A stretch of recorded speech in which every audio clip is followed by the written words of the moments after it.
Welcome to Theology Unpacked. Okay, so we've journeyed together through Advent, right? We've talked about hope, peace, and joy. And now we're here in the final week, and this one is traditionally all about love. But, this isn't just about some warm, fuzzy, sentimental feeling. Not at all. When you look at the Bible and at historic Christian teaching, this love is presented as something way more profound. It's an active, powerful force, a love that isn't just felt, but a love that actually does something. So that's exactly what we're doing today. We are going to unpack the theological heart of Christmas itself, the Incarnation. Okay, let's dive into this great mystery. So the New Testament actually calls the Incarnation the mystery of godliness. I love that phrase. It's this incredible truth that was kind of hidden for a long time, but is now revealed through a couple of key lenses. So on one hand, you have the Gospel of Luke, which really focuses on Christ's, his humiliation. I mean, just think about it. The eternal Son of God, willingly stepping down to take on human nature. It's just astonishing. And then, on the other hand, you have the prophet Isaiah, who highlights his divinity through that powerful name, Emmanuel. And that name, Emmanuel, it is so crucial. It's not just some title, It's a declaration. It literally means God with us. And this is the ultimate fulfillment of God's promise to be truly present with His people. Now, I know this whole concept of God with us can feel a little abstract, right? So let's try an analogy to make it a bit more tangible. Imagine there's this brilliant architect, and she designs an absolutely stunning home for a family that she just cares about so deeply. Okay, so she loves this home, and she loves the family inside. But then, a crisis hits. The foundation starts to crack, the walls begin to crumble. The whole structure is in danger. Now, just sending a message or even a brand new set of blueprints, that's just not enough to fix a fundamental problem like this, is it? So what does she do? She moves into the broken house herself. She makes the choice to live right there with the family, to experience all that brokenness firsthand, so she can personally rebuild the whole thing from the inside out. And in much the same way, the scriptures tell us that God didn't just send a message from far away. No, in the Incarnation, He sent Himself.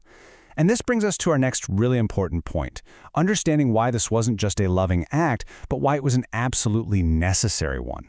You see, historic Christian teaching, summarized so well in documents like the Westminster Confession, it frames this whole thing with incredible precision. It explains that the love we're celebrating at Christmas was actually a redemptive necessity. The Son of God had to take on our human nature, with all its weaknesses and infirmities, and yet remain completely without sin. I mean, this perfectly sets up the solution, right? But it also brings up a really profound question. To save humanity, why did the Savior have to be both fully God and fully man? Why was that dual nature so absolutely essential? Well, the Heidelberg Catechism gives us a really clear two-part answer here. See, as a man, Jesus could stand in our place. He could be our substitute and pay the penalty for sin in the very same human nature that messed things up in the first place. But as God, He had the infinite strength to actually bear that penalty and the power to conquer sin and death once and for all. So you see, both natures were absolutely essential for this rescue mission to work.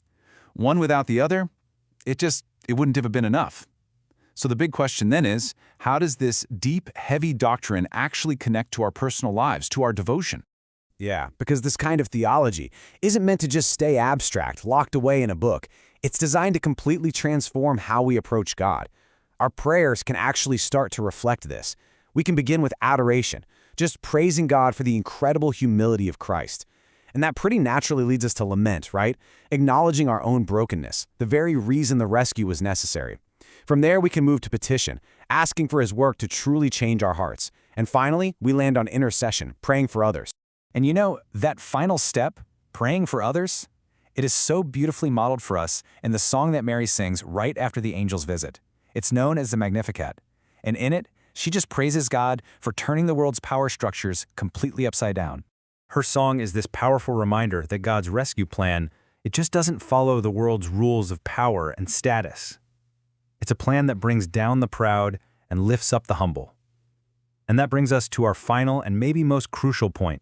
So as we wrap up our Advent journey together, we can really see that the Incarnation isn't just a sweet story about a baby in a manger. It is the ultimate expression of God's love.